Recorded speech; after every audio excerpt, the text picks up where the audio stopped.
بسم اللہ الرحمن الرحیم وبہ نستعین الحمد للہ رب العالمین والصلاة والسلام علی سید المرسلین وعلی آلہ وصحبہ اجمعین ومن تبعهم بإحسان الی یوم الدین.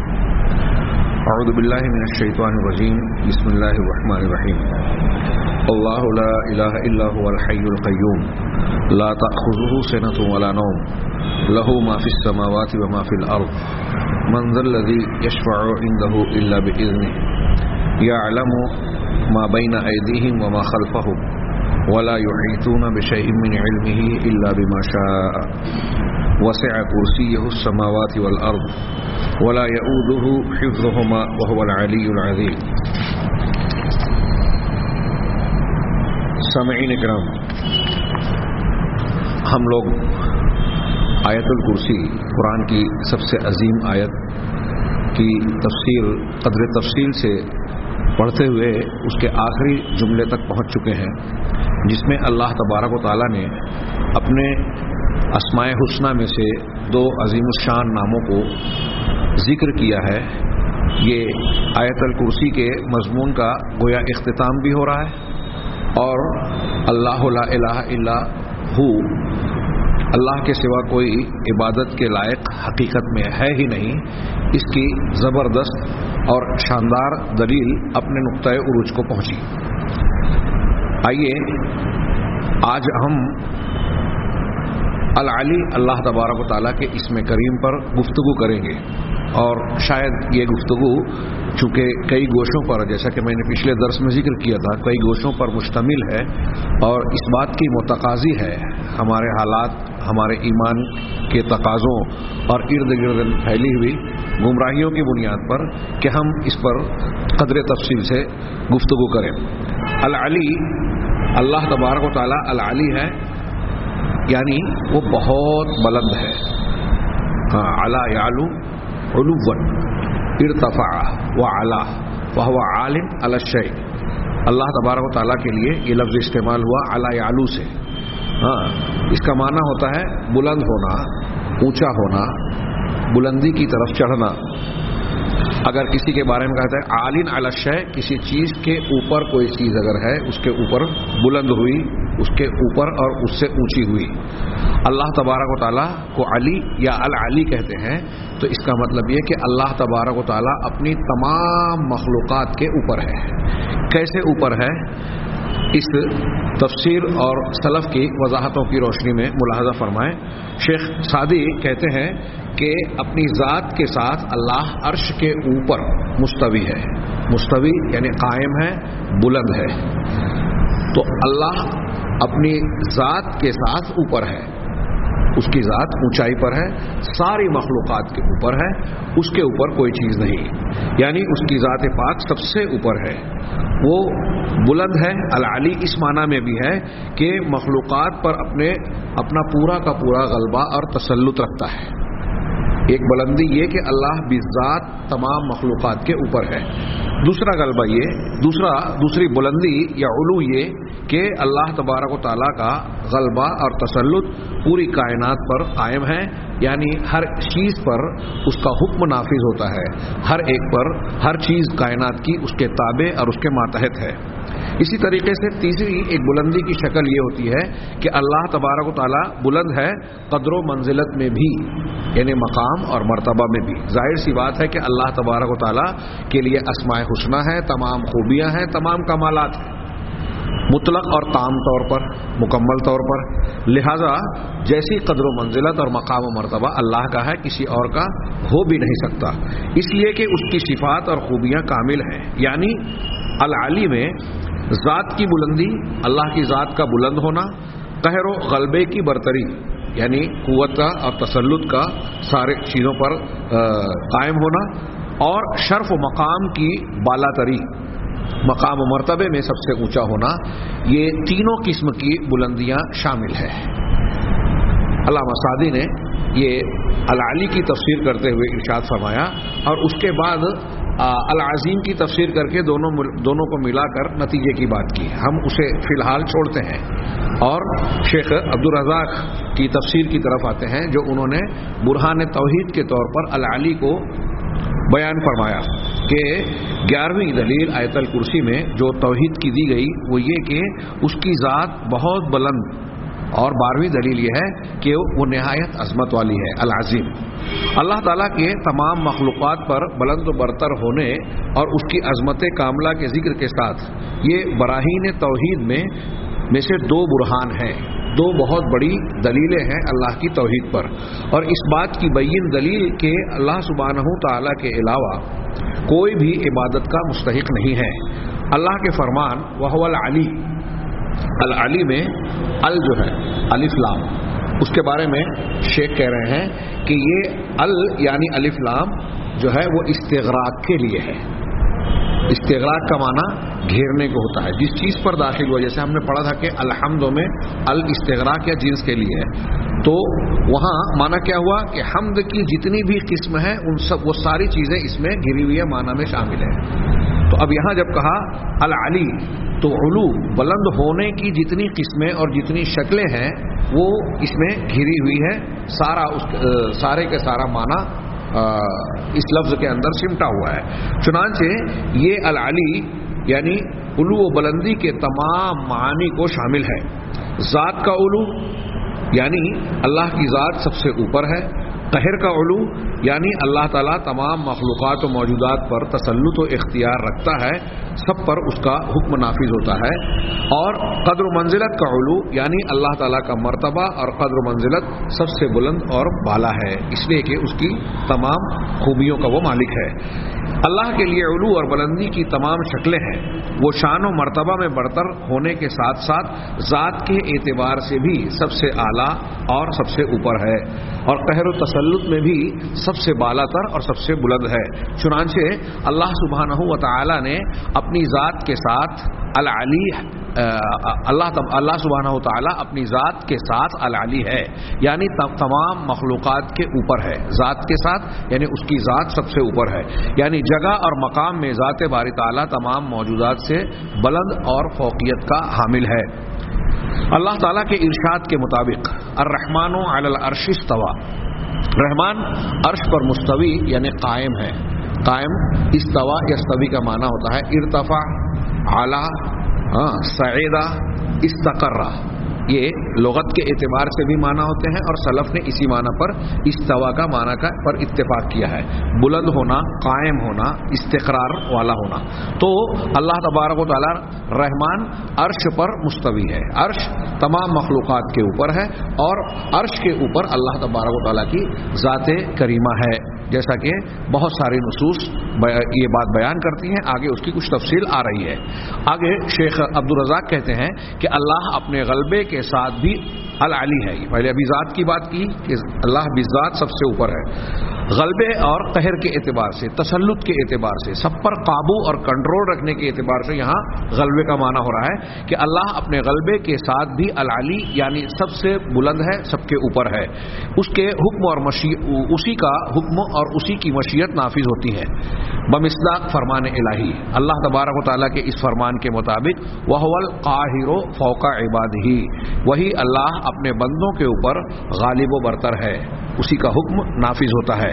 اللہ تعالیٰ قدر و منزلت میں بھی، یہ تیسری بلندی کی تیسری قسم بیان کر رہے ہیں کہ اللہ تعالیٰ قدر و منزلت میں بھی العلی ہے، یعنی تمام مخلوقات پر فائق و بلند ہے۔ حسب قول تعالی، اللہ تعالیٰ کے اس فرمان کے مطابق وما قدر اللہ حق قدرہ، کہ اور ان لوگوں نے اللہ کی جیسی قدر کرنی چاہیے تھی نہیں کی، اللہ کی جو عظمت اور اس کا جو وقار ہے اس کو نہیں پہچانا۔ اب آگے شیخ کہتے ہیں کہ یہ شرک کے بطلان، شرک کو رد کرنے، باطل قرار دینے اور توحید کے اس بات کی من جملہ ایک عظیم دلیل ہے۔ اسی بنا پر اللہ تعالیٰ نے ایک دوسری آیت میں ارشاد فرمایا ذالک بأن اللہ هو الحق وأن ما يدعون من دونه هو الباطل وأن اللہ هو العلی الکبیر، یہ سب اس لیے ہے کہ اللہ ہی حق ہے اور اس کے علاوہ وہ لوگ جسے پکارتے ہیں سارے معبودان باطلہ جو اللہ کے علاوہ پوجے جاتے ہیں، اللہ نے کہا کہ وہ سب کے سب باطل ہے، اور بلا شبہ اللہ ہی بلندی والا، کبریائی والا ہے۔ اللہ حق ہے اور باقی باطل ہے، کیوں؟ اس لیے کہ بلندی صرف اللہ کے سزاوار ہے، ہر اعتبار سے ہر معاملے میں اللہ اوپر ہے، سب سے بلند اور سب سے اونچا ہے۔ اور کبریائی اور عظمت کے سارے معنی بھی جو یہاں ذکر کردہ نام الکبیر میں آیا کہ کبریائی اور برتری بھی سب اسی کے لیے ہے۔ یہ اللہ کا اکبر ہونا اس کی عظمت سے بھی زیادہ وسیع معنی رکھتا ہے۔ یہ ایک الگ نام اس میں مبارک ہے، انشاءاللہ اس پر اس کے موقع پر گفتگو ہوگی۔ اللہ تبارک و تعالی حق ہے، باقی باطل ہے، اس کی ایک دلیل کے طور پر اس آیت میں اللہ نے ذکر کیا کہ وہ العلی ہے اور الکبیر ہے، اس لیے اللہ ہی اس لائق ہے کہ اس کو برحق مان کر اس کی عبادت کی جائے۔ باقی جن لوگوں کی عبادت کی جاتی ہے ان کی عبادت کسی بنیاد پر نہیں ہے، استحقاق پر نہیں ہے، یہ باطل طریقے پر اس کو اختیار کر لیا گیا ہے۔ یہ شیخ عبدالرزاق صاحب نے بطور تفسیر یہ دو اقوال یا دو تفسیر میں نے نقل کی بطور نمونے کے، انشاءاللہ آئندہ اور بھی باتیں آئے گی۔ یہاں پھر سے ہم دہرائیں کہ اللہ تبارک و تعالیٰ کا نام جو العلی ہے وہ لفظ علو سے بنا ہے، عین لام واو، بعض لوگوں نے علیہ بھی پڑھا ہے، لغوی اعتبار سے اس کے معنی میں یہی کہا گیا ہے کہ علی یعلو معنی اذا ارتفع، اور العلی کا معنی ہوتا ہے ذو العلو والارتفاع علی خلقہ، کہ وہ ذات جو مخلوق کے اوپر علو اور بلندی والی ہے، جو مخلوق سے اونچائی پر ہے، سب سے اونچی ہے ہر اعتبار سے۔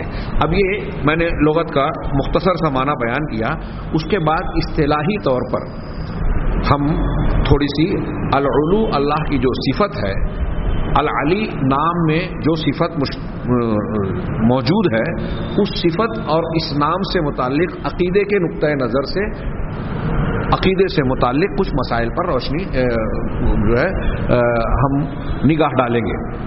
اور سب سے پہلی بات یہ کہ علو کی ہم تعریف پڑھیں شرعی اعتبار سے، جب ہم اللہ تبارک و تعالیٰ کے لیے یا شریعت میں قرآن و حدیث میں علو کی صفت کا ذکر کرتے ہیں، العلی کے نام کا ذکر کرتے ہیں، تو اس کا معنی کیا ہوتا ہے؟ اس کا انہوں نے تذکرہ کیا صاحب موسوعہ نے کہ العلو صفت ذاتیۃ ثابتۃ للہ تعالی للہ عز وجل بالکتاب والسنۃ والاجماع، کہ علو اللہ تبارک و تعالیٰ کی ذاتی صفت ہے، صفت ذات ہے، اللہ کی ذات سے جڑی ہوئی صفت ہے۔ ہاں، ثابتۃ للہ، اللہ عز وجل کے لیے ثابت شدہ ہے۔ کیسے ثابت ہے؟ کتاب کے ذریعے یعنی قرآن کی دلیلوں سے، والسنہ حدیث کی دلیلوں سے، والاجماع اور تمام صحابہ اور اہل سنت والجماعت کے اجماع کے ذریعے سے، یعنی اجماع کی بھی دلیل اس بات پر ثابت ہے کہ اللہ تبارک و تعالیٰ کے لیے صفت علو جو اس کی ذاتی صفت ہے وہ ثابت شدہ ہے قرآن حدیث اور اجماع کے ذریعے سے۔ فاللہ عز وجل لہ العلو المطلق من جمیع الوجوہ، چنانچہ علو کا شرعی معنی بتا رہے ہیں، عقیدے میں ہم اس کو بطور عقیدہ اختیار کرنا جو ہمارے لیے لازم ہے کہ اللہ تبارک و تعالیٰ کے لیے تمام ہر اعتبار سے مطلقاً بغیر کسی استثناء اور قید کے، ہاں ہر اعتبار سے اللہ تبارک و تعالیٰ کے لیے بلندی ہے، علو ہے۔ علو ذات، ذات کا بلند ہونا، علو قدر، قدر و منزلت کا بلند ہونا، ہاں قدر و منزلت اور صفات بھی اس سے جوڑ لیجئے کہ قدر اور صفات کے اعتبار سے، علو قہر، قہر اور غلبے کے اعتبار سے، تسلط کے اعتبار سے اس کا بلند ہونا۔ یہ تین اعتبار بلند ہونے کے ذکر کیے جو ابھی کئی مرتبہ ذکر کیا گیا اور آگے بھی ہونا ہے۔ چنانچہ اللہ وہ ذات ہے، اللہ وہ ذات ہے جو عرش پر مستوی ہے، قائم ہے، اور ساری دنیا کی، ساری کائنات کی سلطنت کو گھیرے ہوئے ہے، اس پر اس کا کنٹرول ہے، اختیار ہے، اور تمام عظمت، کبریائی، جلال و جمال کی صفات سے انتہا درجے اور کمال درجے تک متصف ہے۔ ان خوبیوں میں انتہا درجے کا جو معاملہ ہو سکتا ہے وہ اللہ ہی کی طرف لوٹتا ہے۔ یہ عبارت میں جو باتیں کہی گئی ہیں یہ بہت سارے علماء نے اپنے اپنی عبارتوں کے اعتبار سے، الفاظ کے اعتبار سے بیان کیے۔ اللہ تبارک و تعالیٰ کے علو کا یہ معنی ہے، شرعی تعریف ہے، اس کو ماننا کیسا ہے؟ کیا یہ ماننا ضروری ہے یا نہیں بھی مانی تو چلے گا؟ تو اس کا حکم بتا رہے ہیں کہ اللہ تبارک و تعالیٰ کے علو کا، بلند ہونے کا اور تمام مخلوقات کے اوپر ہونا، تمام مخلوقات سے فوقیت رکھنا، ذات میں بھی، صفات میں بھی، اور قہر و غلبے اور قدر و منزلت میں بھی، ہر اعتبار سے اللہ تبارک و تعالیٰ کو مخلوقات کے اوپر ماننا، اس کی فوقیت کا اقرار کرنا، یہ واجب اور فرض ہے، یہ فرض ہے۔ ہاں، اگر کوئی شخص، آگے آپ پڑھیں گے، اگر کوئی شخص اس کا انکار کرتا ہے تو وہ بہت ساری قرآن کی آیات، بہت ساری احادیث کا انکار کر رہا ہے، اور اجماع صحابہ اور اہل سنت کے علماء معتبرین کا بھی انکار کر رہا ہے۔ وہ اللہ تبارک و تعالیٰ کی صفت کو ماننے والا، اس پر ایمان رکھنے والا کما حقہ نہیں کہلائے گا۔ چنانچہ انہوں نے کہا کہ اللہ تبارک و تعالیٰ کا ذات میں، قدر و منزلت میں، قہر و غلبے میں بلندی کو ماننا یہ واجب ہے، فرض ہے۔ کیوں؟ قرآن اور حدیث کی اس پر دلیلوں کی وجہ سے، دلالت کی وجہ سے۔ ایسا ایمان رکھنا ضروری ہے۔ اب صرف یہ کہ ہم یہ کہیں کہ ہم اللہ کو مانتے ہیں کہ وہ فوقیت رکھتا ہے، لیکن اب اس فوقیت کی ہم جو ہے تعویل کریں، اس کے معنی میں تحریف کریں، یا مان کر اس کے فوقیت اور بلند ہونے کی مثال مخلوقات سے بیان کریں، تو یہ سب بھی گمراہی ہوگی۔ لہٰذا کس طرح ماننا ہے؟ ایسا ماننا جو مثال بیان کرنے والوں کی تمثیل سے بری ہو، پاک ہو، اور تعطیل، انکار کرنے والوں کے انکار اور ان کی تحریف و تعویل فاسد سے پاک صاف ہو۔ جیسے قرآن و حدیث نے بیان کیا ہے ان کے اصلی معنی میں، ویسے ہی ماننا، نہ اس کا انکار کیا جائے اور نہ ہی ماننے کی شکل میں اس کی مثال اور تمثیل بیان کی جائے۔ علامہ شنقیطی رحمہ اللہ نے اسماء و صفات کے باب میں قدر تفصیل سے ایک بڑی پیاری بات لکھی ہے، جو میرے پاس قدر تفصیل مفصل ہے۔ میں یہاں اس بحث کو آگے بڑھانے سے پہلے اس کا صرف اشارتاً، اجمالاً ذکر کر دوں۔ ہر طالب علم کو اور عقیدے کے پڑھنے والے انسان کو یہ بنیادی طور سے یہ اصول ذہن نشین رکھنا چاہیے، اگرچہ طلبہ کے لیے بہت عام ہے، لیکن جب آپ بحث و گفتگو میں جائیں گے، اس سلسلے کی تفصیلات کو، اللہ تبارک و تعالیٰ کی اسماء و صفات اور ان پر مشتمل نصوص قرآن و حدیث پر غور کریں گے، تو آپ کو محسوس ہوگا کہ یہ سادہ سے اصول جو اہل سنت والجماعت کے یہاں 3 بنیادی حیثیت کے حامل ہیں، یہ بہت ساری جگہوں پر انسان کو گمراہ ہونے سے بچاتے ہیں۔ علامہ شنقیطی کہتے ہیں کہ قرآن و حدیث پر غور اگر کوئی کرے گا تو سب سے پہلی بات انہوں نے یہ کہی کہ آیات صفات جو ہے قرآن کی، ان کے اندر گہرائی میں جانا، بلا وجہ کا کھود کرید کرنا، عقلی اور اپنے ذہن و دماغ کی بنیاد پر اس کو کریدنا، یہ سلف نے اس کو ناپسند کیا ہے۔ ہاں، کہ بلا وجہ اس میں تعمق اور کھود کرید اختیار نہ کیا جائے، اتنے ہی پر بس کیا جائے جتنا قرآن و حدیث نے بیان کیا۔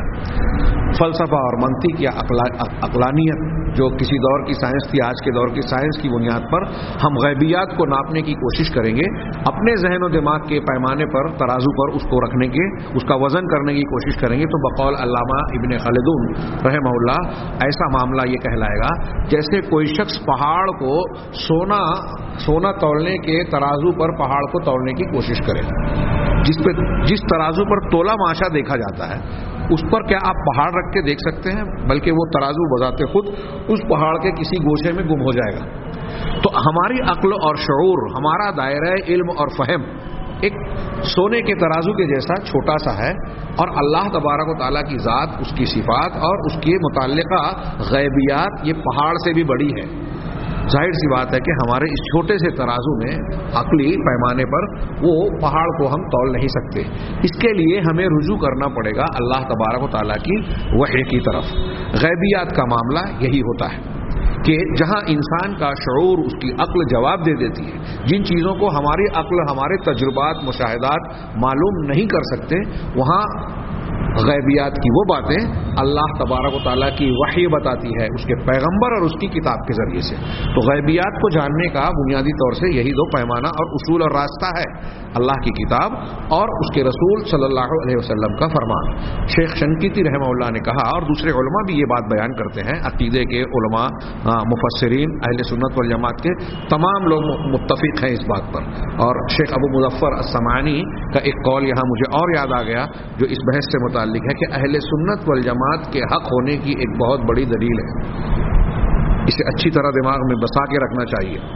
اہل سنت والجماعت کے حق ہونے کی ایک بہت بڑی دلیل ہے کہ صحابہ کرام سے لے کر آج تک، جس وقت تو وہ کہہ رہے تھے، میں اس کو آج تک بھی کہہ لوں، آج تک اور دنیا کے کسی بھی خطے اور حصے کا کوئی بھی عالم ہو اہل سنت والجماعت کا، آپ اس کے عقیدے کی کتابیں پڑھیے تو آپ کو ایسا لگے گا کہ سب کے سب ایک ہی راستے کے راہی ہیں، سب کا منہج ایک ہی ہے، ایک ہی اصول اور ایک ہی ضابطے پر. الفاظ میں فرق ہے لیکن باتیں سب کی آپ کو یکساں ملے گی. کچھ لوگ کہتے ہیں نا کہ اسلام میں بھی بہت اختلاف ہے. ہاں، یہ استنباطی اجتہادی مسائل کے اختلافات ہو سکتے ہیں. آپ بنیادوں میں جائیں گے عقیدے اور منہج کے سلسلے میں تو آپ کو یہاں کے اختلاف بہت کم ملیں گے اور وہ جزوی قسم کے ملیں گے. بنیادوں میں کہیں آپ کو اختلاف نہیں ملے گا. صحابہ کرام کا عقیدے میں اختلاف نہیں تھا، منہج میں اختلاف نہیں تھا. صحابہ سے لے کے آج تک بقول جیسا کہ میں نے کہا شیخ ابو مظفر سمعانی رحمہ اللہ وہ فرماتے ہیں کہ دنیا کے کسی بھی خطے کے عالم کا، آپ افریقہ کے ملک کا دیکھیں، عرب کے ملک کا دیکھیں، ہندوستان کے یا کسی اور علاقے کے ملک کے پرانے عالم کو دیکھیں، موجودہ دور کے عالم کو دیکھیں، عقیدے میں آپ ان کے تضاد نہیں پائیں گے. سب کا عقیدہ ایک جیسا. بہرحال علامہ شنقیطی کا قول میں نقل کر رہا تھا کہ اہل سنت والجماعت کے یہاں عقیدے کی آیات یا صفات، اللہ تبارک و تعالیٰ کی صفات کی آیات یا صفات کے متعلق فہم اور عقیدہ اختیار کرنے کی 3 بنیادیں ہیں. انہوں نے قدر تفصیل سے بیان کی، میں بہت ایک جملے میں اسے بیان کروں. پہلی بنیاد کہا کہ جو اسے پورا اختیار کرے گا وہ حق پر ہوگا، جو اس میں سے کسی میں بھی انحراف اختیار کرے گا وہ حق سے برگشتہ ہو جائے گا، جتنا دور جائے گا اتنا گمراہی میں مبتلا ہوگا. پہلی اصل یہ ہے کہ اللہ تبارک و تعالیٰ کی تنزیہ کی جائے، کہے سے اللہ تعالیٰ کو پاک اور صاف مانا جائے. تنزیہ کرنا مطلب منزہ ماننا، پاک ماننا. پاک کیا جائے، کن چیزوں سے پاک کیا جائے؟ اس بات سے کہ اللہ کی کسی صفت کو مخلوق کی کسی صفت سے مماثلت، مشابہت دی جائے. تو تمثیل سے اللہ تبارک و تعالیٰ کو پرے مانا جائے. جو قرآن اور حدیث میں اللہ کے بارے میں بیان کیا گیا، اللہ سننے والا ہے، دیکھنے والا ہے، تو ہم مان رہے ہیں سننے والا ہے، لیکن یہ مانے کہ جیسا اللہ سنتا ہے یا جیسی اللہ کی سننے کی صفت ہے کسی بھی مخلوق کی ویسی نہیں ہے، کوئی اس کے مماثل نہیں ہے، مشابہ نہیں ہے. اچھی طرح دماغ میں اس کی بنیاد کیا ہے؟ قرآن کی آیت لیس کمثلہ شیء وہو السمیع العلیم وہو السمیع البصیر. اللہ کے مثل کوئی بھی چیز نہیں ہے اور وہ سننے والا، دیکھنے والا ہے. سننے والا، دیکھنے والے ہم بھی ہیں، اللہ بھی ہے. مخلوقات میں بہت سے لوگ سنتے ہیں لیکن ہر ایک کا سننا دیکھنا اس کی اپنی خصوصیت ہے. اللہ تبارک و تعالیٰ کی طرح کوئی سننے والا نہیں. مخلوق کے سننے دیکھنے میں بہت فرق ہے. گدھ کا دیکھنا، سورج کا، شیر کا دیکھنا، بلی کا دیکھنا، کسی کیڑے مکوڑے کا دیکھنا، الو کا دیکھنا، اور فلاں اور فلاں اور فلاں کا دیکھنا. جس کی طرف آپ نسبت کر دیں اس کا معنی اس کے لیے خاص ہو جائے گا. تو جب مخلوق کے دیکھنے میں بہت فرق ہے تو خالق اور مخلوق کے دیکھنے میں کتنا فرق ہوگا. تو پہلی چیز یہ علامہ شنقیطی نے کہا، پہلی بنیاد عقیدے کے باب میں یہ ہے کہ اللہ کو مخلوقات کی صفات سے منزہ، اس کی مماثلت سے پاک صاف مانا جائے. لیس کمثلہ شیء ولم یکن لہ کفوا احد فلا تضربوا للہ الامثال. اللہ کا کوئی ہمسر نہیں ہے، اللہ کے لیے مثالیں نہ بیان کرو. قرآن کی یہ آیات اور یہ فرامین اسی پر دلالت کرتے ہیں. دوسری اصل یہ ہے کہ اللہ تبارک و تعالیٰ کے اسماء اور صفات قرآن و حدیث میں جہاں جیسے آئے ہیں اس کو ویسے ہی ثابت مانا جائے، اس کی تعطیل نہ کی جائے، اس کا انکار نہ کیا جائے. اللہ تبارک و تعالیٰ کے لیے جیسے اس آیت میں کہا گیا لیسا کم، پہلے جملے میں کہا گیا کہ اس کے جیسا کوئی نہیں، دوسرے میں کہا گیا وہ سننے والا اور دیکھنے والا ہے. تو سننا اور دیکھنا مانا جائے. مماثلت کے انکار سے کہ اللہ کے جیسا کوئی نہیں، اس کا یہ مطلب نہیں کہ اللہ کی صفت ہی نہیں ہے. اچھی طرح دماغ میں جن لوگوں نے یہ مانا سمجھ لیا کہ اس کے جیسا کوئی نہیں تو اللہ کی صفت ہی نہیں، وہ بھی گمراہ. اور جن لوگوں نے اللہ کی صفات کو مانا اور صفات کو ویسے مان لیا جیسے مخلوق کی ہے، وہ بھی گمراہ. تو وہ سننے والا، دیکھنے والا ہے، صفات کو مان رہے ہیں ہم، لیکن وہ کسی کے جیسا نہیں ہے، اس کو مخلوقات سے کی مماثلت سے پاک صاف بھی مان رہے ہیں. تو جیسے قرآن و حدیث کی صفات بیان کی گئی ہیں، عربی زبان کی رعایت کے ساتھ، قرآن و حدیث کی مراد کے ساتھ ہم اس کو ویسے ہی مانیں.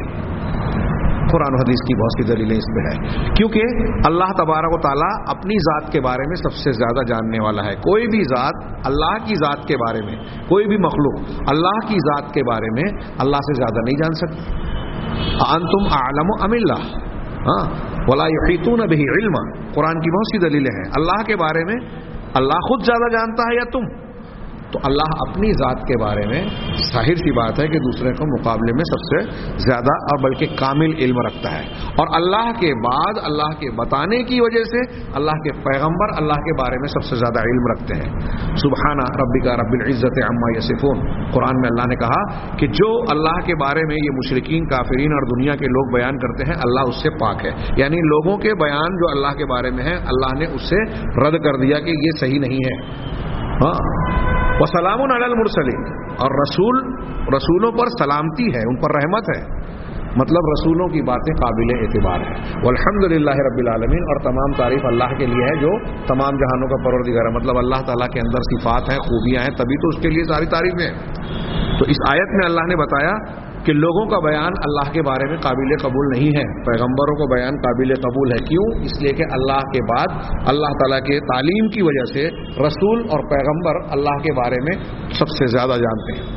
لہذا جو اللہ نے بیان کیا، جو رسول نے اللہ تبارک تعالیٰ کی ذات اور صفات کے متعلق بیان کیا، ہم اسے مانیں. اہل سنت کی دوسری بنیاد یہ ہے کہ صفات کا قرآن و حدیث میں وارد صفات کا اثبات کیا جائے، جیسے آئی ہیں ویسے مانا جائے، اس کی تعویل فاسد نہ کیا جائے اور نہ ہی ان کی مثالیں بیان کی جائے. تیسری چیز کہ اس سلسلے میں کیفیت کو جاننے اور اس کا ادراک کرنے کے سلسلے میں اپنی امید کو کاٹ لے ان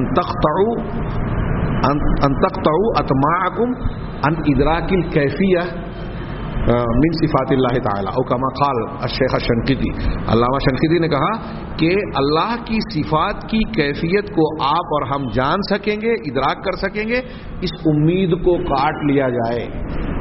آیات صفات کی تعویل کے سلسلے میں، معنی اور مفہوم کو بیان کرنے کے سلسلے میں، عقیدہ بنانے کے سلسلے میں، یہ اہل سنت والجماعت کی 3 مضبوط بنیادیں ہیں. ان بنیادوں میں سے کسی نے بھی اگر کسی ایک بنیاد کو بھی ڈھیلا ڈھالا کیا یا اس سے انحراف کیا تو وہ گمراہی اور کفر کے راستے پر چلا گیا. چنانچہ یہاں جو انہوں نے کہا کہ ہم اللہ تبارک و تعالیٰ کے علو کو، اس کے بلند ہونے کو مانتے ہیں، تو کیسے؟ جیسے قرآن و حدیث میں آیا ہے، ہر اعتبار سے اللہ بلند ہے. اس کے بلند ہونے کی نہ ہم کوئی مثال بیان کرتے ہیں اور نہ ہی اس کا انکار کرتے ہیں.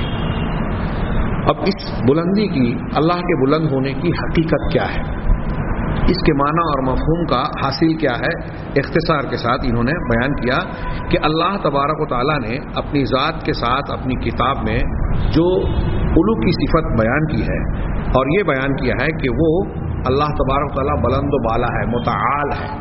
ہم اللہ تعالی کہتے ہیں نا، یہی لفظ متعال سے قرآن مجید کی ایک آیت میں اللہ کا یہ نام الکبیر المتعال بھی آیا ہے. تو اللہ تبارک و تعالیٰ کن چیزوں سے بلند و بالا ہے؟ شرکا سے، اولاد سے. اللہ کا بلند ہونا اس کی صفات میں اس کا پاک صاف ہونا بھی مانا ہے. تو اس کا کوئی شریک نہیں ہے، اس سے وہ بلند ہے. اس کی کوئی اولاد نہیں ہے، اس سے بھی وہ بلند ہے. ہاں، تو اللہ کے جیسا کوئی بھی نہیں ہے، اور یہ اللہ تبارک و تعالیٰ کے کمال کی صفات کا تقاضا کرتی ہے.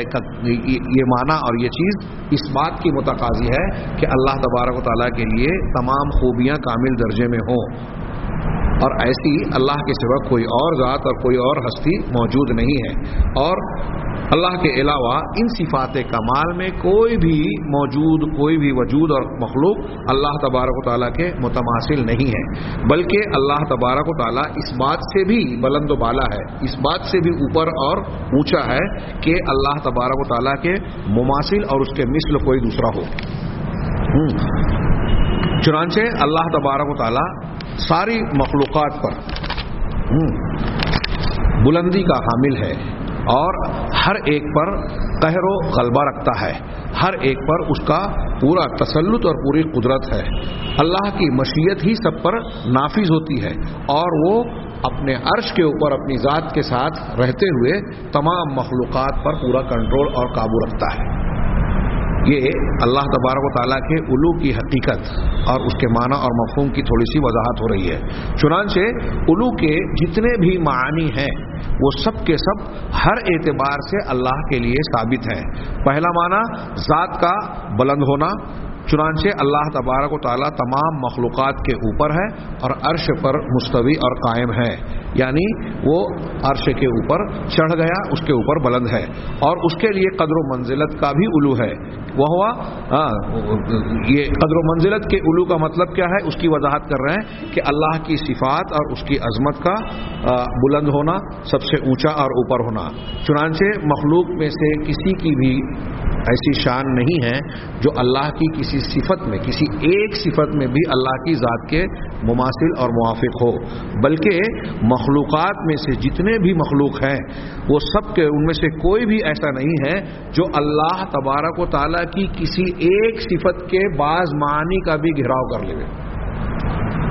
یہ اللہ کے علی ہونے اور عظیم ہونے کا ایک نشان بتا رہے ہیں۔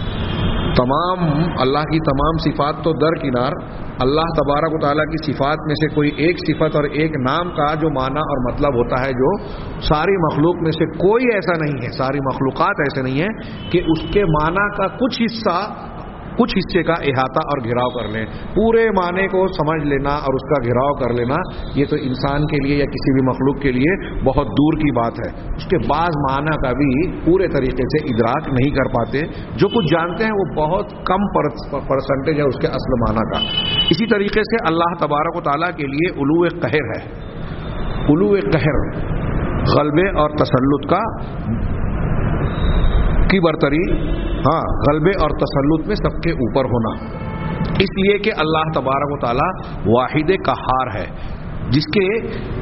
جو کہ اپنی عزت، اپنے غلبے اور اپنے تسلط کے ذریعے سے تمام مخلوقات پر قابض ہے، سب پر اس کا کنٹرول اور قابو ہے۔ سارے لوگوں کی، ساری مخلوقات کی پیشانیاں اللہ کے ہاتھ میں ہے، جو اللہ چاہتا ہے وہ ہوتا ہے، کوئی بھی رکاوٹ ڈالنے والا کوئی شخص اس کے لیے اس کے کسی کام میں اس کے مشیت اور حکم کے نافذ ہونے میں رکاوٹ نہیں ڈال سکتا، اور جو اللہ تبارک و تعالیٰ نے نہیں چاہا وہ نہیں ہوا، جو نہیں چاہتا وہ نہیں ہو سکتا۔ چاہے کہ اگر اللہ تبارک و تعالیٰ، اگر ساری مخلوق اکٹھا ہو کر یہ چاہے کہ کسی چیز کو وجود بخش دیں جس کو اللہ تبارک و تعالیٰ نے نہیں چاہا، وہ ساری مخلوق مل کر بھی اس پر قدرت نہیں رکھتی کہ اس کو وجود دے دیں۔ اور اگر سارے لوگ اس بات پر متفق ہو جائیں کہ کسی چیز کو جس کو اللہ تعالیٰ وجود دینا چاہتا ہے، اللہ تعالیٰ جس کام کو کرنا چاہتا ہے، ساری کائنات کی ساری قوتیں اکٹھا ہو کر یہ چاہیں کہ اللہ کے اس کام کو، اس مشیت کو روک دیں، تو یہ ان کے لیے ممکن نہیں ہے، ان کے بس کی بات نہیں ہے، وہ روک نہیں سکتے اللہ تبارک و تعالیٰ کو۔ کیوں؟ اس لیے کہ اللہ تبارک و تعالیٰ کا اقتدار اور اس کا تسلط بالکل کامل ہے، اس کی مشیت کے نفاذ میں کوئی رکاوٹ اور کوئی ممانعت کسی کے بس میں ہی نہیں ہے کہ پیدا کر دے۔ چنانچہ اللہ تبارک و تعالیٰ کی ساری مخلوقات ہر اعتبار سے اس کے سامنے جو ہے محتاج ہیں اور اس کے احکامات کی پابند ہیں، سب کے سب اس کے تابع دار ہیں۔ یہ علو کے معنی کی کچھ باتیں ہوئی۔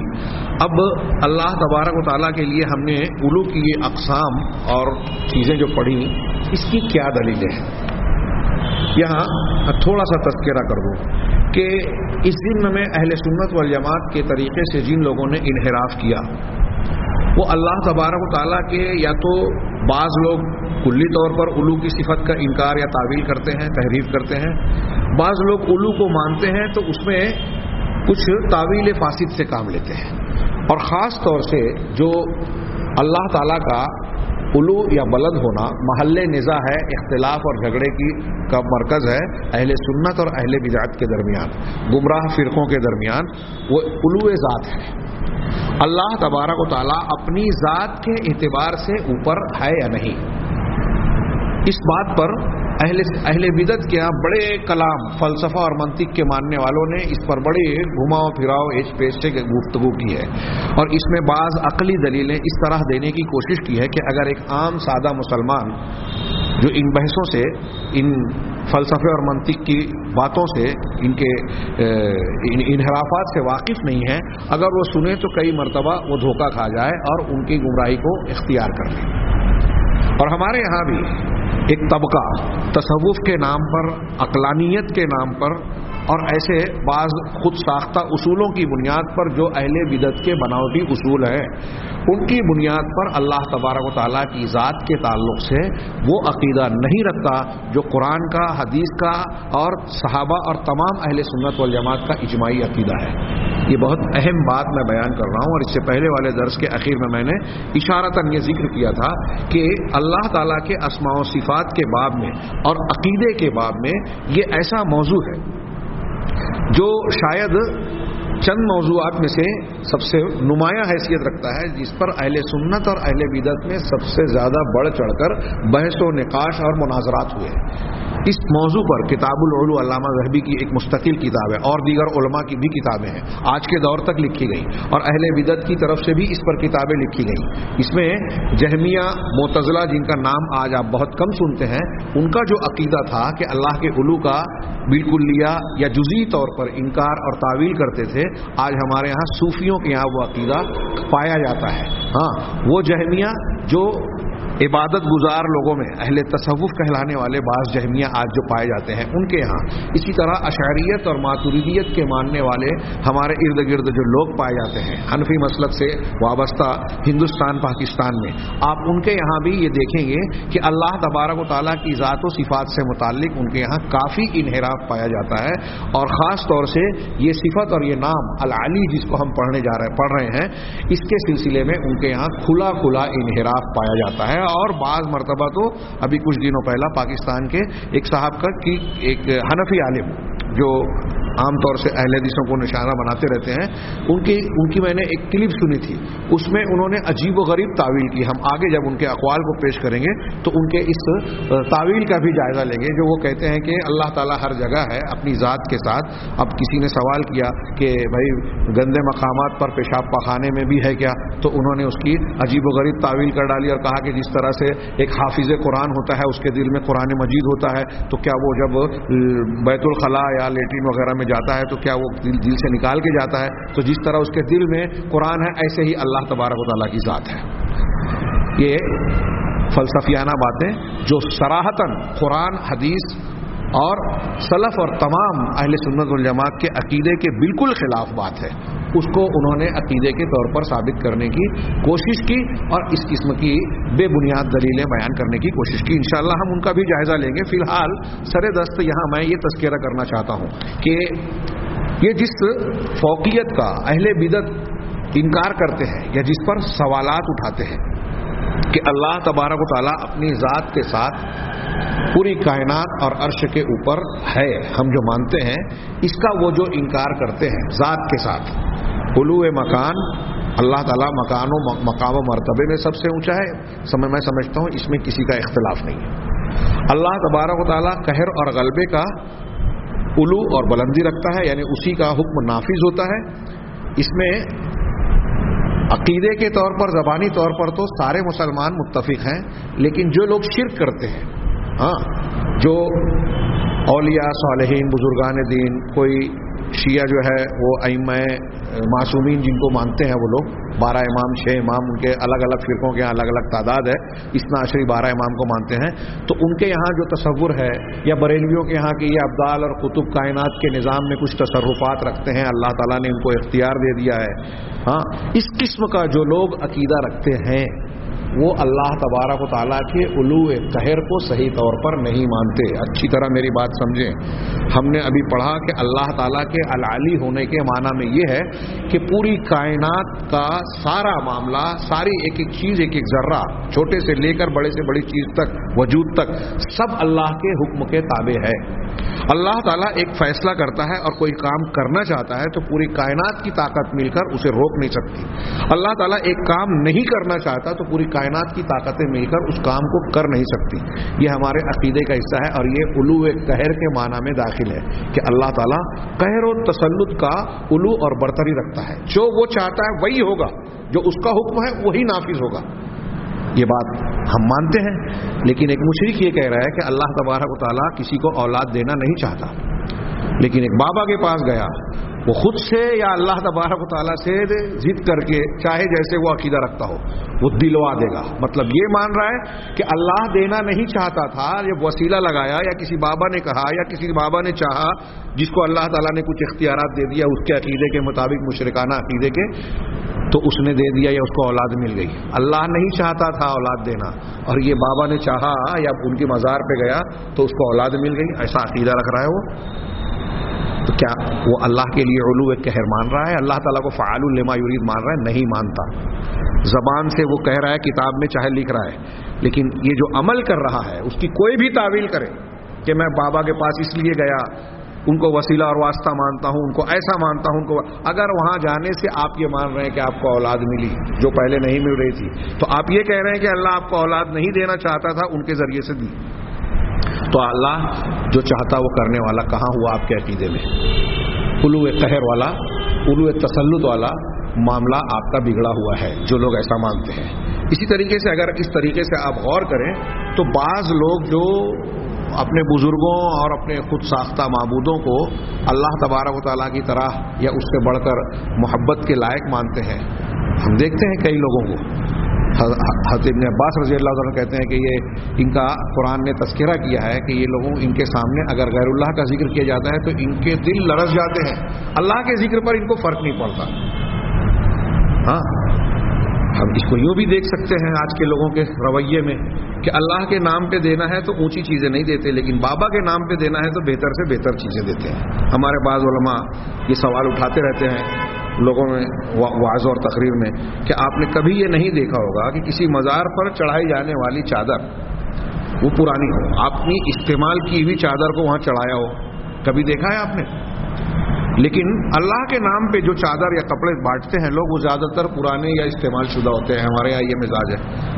تو آپ بابا کے لیے پرانی چیز دینا ان کی شان میں گستاخی یا ان کی عزت میں کمی کا تصور رکھتے ہیں اس معاملے میں. لیکن اللہ کے راستے میں جو دے رہے ہیں، اللہ کے لیے جو دے رہے ہیں، وہاں ہلکی پھلکی اور گھٹیا چیز دے رہے ہیں.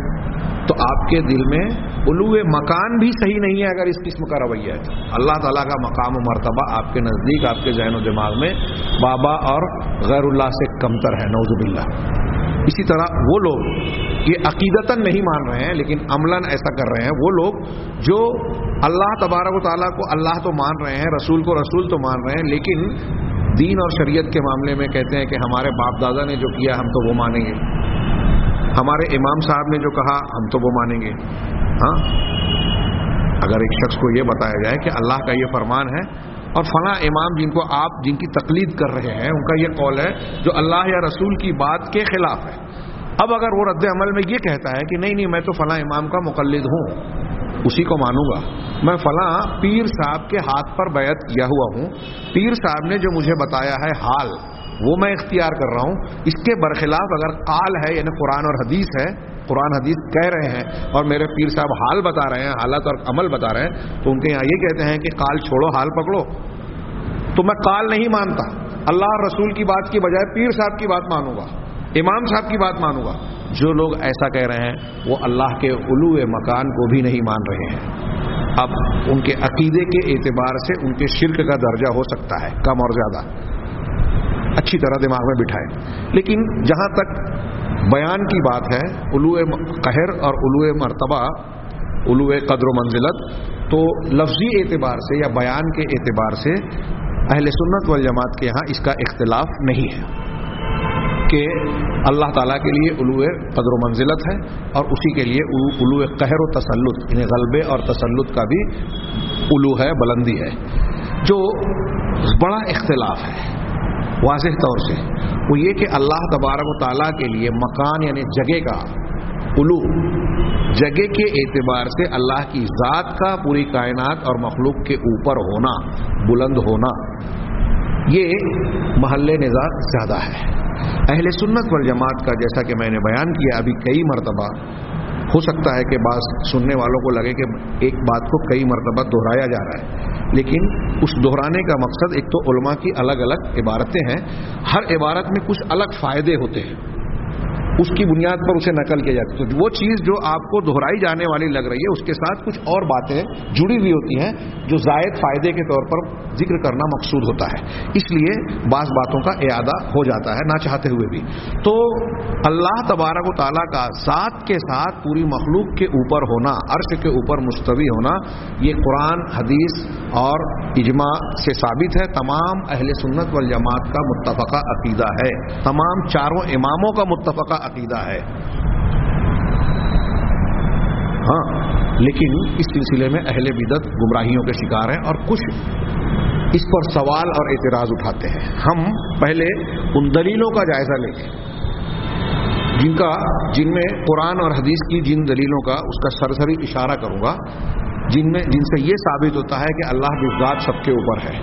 قرآن کی، پھر کچھ حدیثوں کی، قرآن و حدیث کی اکٹھا، پھر کچھ عقلی دلیلوں کی طرف اشارہ کریں گے. فطرت کی دلیل سے بھی ثابت ہوتا ہے.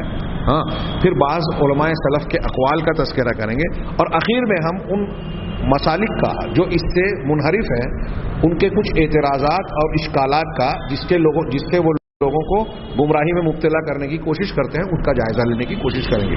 اللہ ہمیں خیر کی توفیق دے، اخلاص عطا فرمائے.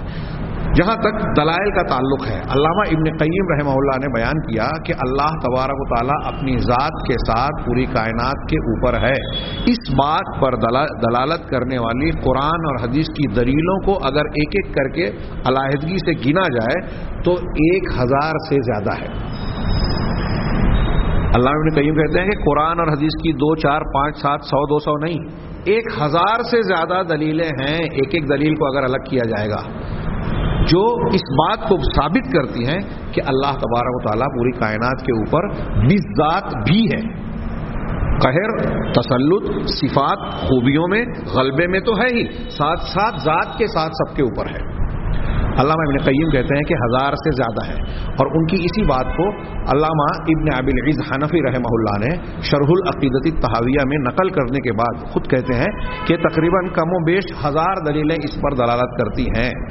اور اگر کوئی شخص کوشش کرے کہ ان کا رد کرنا چاہے تو ان 1000 دلیلوں میں سے 2 4 کا بھی اطمینان بخش رد نہیں کر سکتا، اس کا جواب نہیں دے سکتا. تو 1000 دلیلوں کا جواب دینا تو بہت دور کی بات ہے. علامہ ابن ابی العز نے یہ جملہ کہا اور اس کے بعد وہی کہتے ہیں ابن ابی العز کہ جو اللہ تبارک و تعالیٰ کے تمام مخلوقات کے اوپر ہونے اور مخلوقات کے سلسلے میں ساری کائنات پر فوقیت رکھنے کی جو دلیلیں ہیں، محکم اور واضح دلیلیں، انہوں نے لفظ محکم بھی استعمال کیا کہ محکم، واضح اور مختلف نوع اور قسموں کی جو دلیلیں ہیں، اگر ان کے انواع کو ہم اکٹھا کریں تو وہ تقریباً 20 قسموں پر مشتمل ہے. غور سے سنیے، علامہ ابن ابی العز کہتے ہیں کہ یہ 1000 دلیلیں، ایک ایک دلیلیں تو 1000 ہے، 1000 سے زیادہ ہے، لیکن ان دلیلوں کو اگر کچھ قسموں میں بانٹ دیا جائے تو تقریباً 20 قسم کی دلیلیں ہیں. یعنی ایک قسم مقرر کیا جائے تو اس ایک قسم میں 100 50 60 70 دلیلیں آ جائے گی.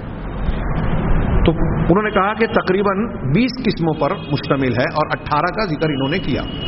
سب سے پہلی قسم جو انہوں نے بیان کی کہ قرآن و حدیث میں اللہ تعالیٰ کی فوقیت اور تمام مخلوق کے اوپر ہونے کی دلیل کا ایک بیرایا انداز یہ ہے کہ قرآن و حدیث میں اللہ تبارک و تعالیٰ کے لیے لفظ فوق کا استعمال ہوا، فوقیت کا استعمال ہوا، اور من، حرف من کی سے جڑ کر فوق کا لفظ آیا ہے. من فوق، من کے ساتھ فوق کا لفظ، فوق مانے اوپر، اور اس کے ساتھ حرف من لگا. تو انہوں نے وضاحت کی کہ جب فوق کے ساتھ من کا حرف ادات آ گیا تو اس میں ذات کے علو کا معنی متعین ہو گیا. فوقیت کا معنی کی بھی تعویل لوگ کر سکتے ہیں کہ بھائی یہ معنوی طور سے بھی کسی کا کسی کے اوپر ہونا ہوتا ہے. جیسے کہا جاتا ہے الامیر فوق الوزیر، کہ امیر جو ہے بادشاہ وزیر کے اوپر ہے. تو یہ معنی کا مرتبے اور مقام کا اوپر ہونا ہوا. لیکن جب من آ گیا تو اب اس معنی کی گنجائش نہیں ہے. علامہ ابن ابی العز کہہ رہے ہیں کہ من آنے کے بعد صرف ذات کے ساتھ کسی چیز کے اوپر ہونے کا معنی طے ہو جاتا ہے، متعین ہو جاتا ہے. تو قرآن میں اس تعبیر کے ساتھ کئی مقامات پر اللہ تبارک و تعالیٰ، قرآن و حدیث میں اللہ تبارک و تعالیٰ کے لیے اس بات فوقیت ہے. چنانچہ انہوں نے مثال دی، جیسے اللہ تبارک و تعالیٰ کا ارشاد فرشتوں کے بارے میں اللہ نے کہا یخافون ربہم من فوقہم، کہ یہ فرشتے اپنے پروردگار سے ڈرتے ہیں اپنے اوپر سے. کون سا پروردگار؟ جو ان کے اوپر ہے. فرشتے بذات خود کائنات کے مختلف مقامات پر اور یہ آسمانوں میں رہتے ہیں. تو فرشتوں کے اوپر اللہ تبارک و تعالیٰ من فوقہم کا لفظ آیا. یہ قرآن کی یہ آیت، یہ صرف ایک آیت نہیں ہے، ایسی اور آیتیں اور حدیثیں ہیں جس میں من فوق کا لفظ اللہ کے لیے آیا.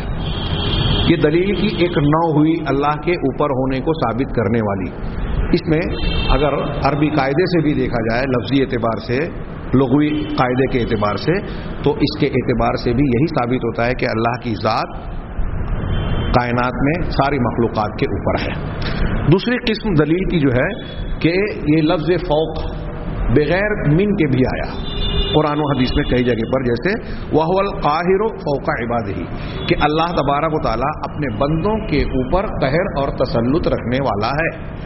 اب یہاں اگرچہ ہم یہ مانا کریں گے کہ یہاں تو قہر اور تسلط کی فوقیت ظاہر ہو رہی ہے، لیکن قہر اور تسلط کی، غلبے کے اعتبار سے اللہ کے بلند ہونے میں خود بخود معنی کے اعتبار سے اللہ کی ذات کے بلند ہونے میں کو ماننے میں کیا دقت اور پریشانی ہے، بلکہ یہ اس کا تقاضا کرتی ہے. ایک قسم کی فوقیت ہو اور ایک قسم کی نہ ہو.